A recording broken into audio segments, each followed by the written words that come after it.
کبھی ایسا ہوا ہے کہ لوگوں نے آپ کو کم سمجھا ہو یا آپ کو طعنے دیے ہوں، آپ کا مذاق اڑایا ہو یا کہا ہو کہ آپ کچھ نہیں کر سکتے؟ السلام علیکم ورحمۃ اللہ وبرکاتہ۔ دوستو، آج آپ کو سورہ کوثر کا پیغام بتائیں گے۔ سورہ کوثر کیا کہنا چاہتی ہے؟ مکہ میں بھی نبی کریم صلی اللہ علیہ وسلم کے ساتھ ایسا ہی ہوا تھا، لیکن پھر اللہ نے ایک ایسی صورت نازل فرمائی جس نے ہمیشہ کے لیے اعلان کر دیا اصل کامیابی کس کے لیے۔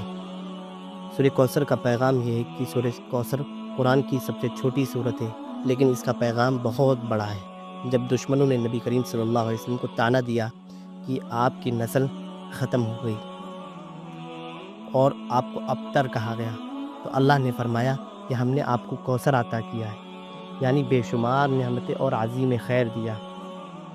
اس صورت کا پہلا پیغام یہ ہے کہ عزت اور کامیابی اللہ کے ہاتھ میں ہے۔ لوگ کچھ بھی کہیں، لیکن جسے اللہ عزت دے دے اسے کوئی ذلیل نہیں کر سکتا۔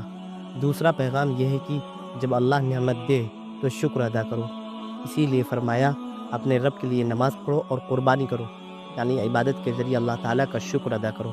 تیسرا پیغام یہ ہے کہ جو لوگ اللہ کے نبی اور دین سے دشمنی کرتے ہیں وہی اصل میں ناکام ہوتے ہیں۔ تاریخ گواہ ہے کہ آج دنیا بھر میں نبی کریم صلی اللہ علیہ وسلم کا نام بلند ہے اور دشمنوں کا نام مٹ چکا ہے۔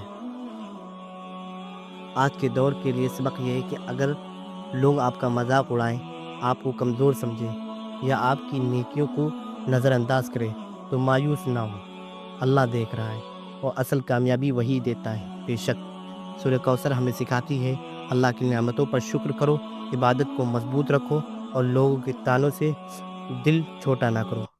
اللہ تعالیٰ ان بتائے ہوئے طریقوں پر عمل کرنے کی توفیق عطا فرمائے۔ السلام علیکم ورحمۃ اللہ وبرکاتہ۔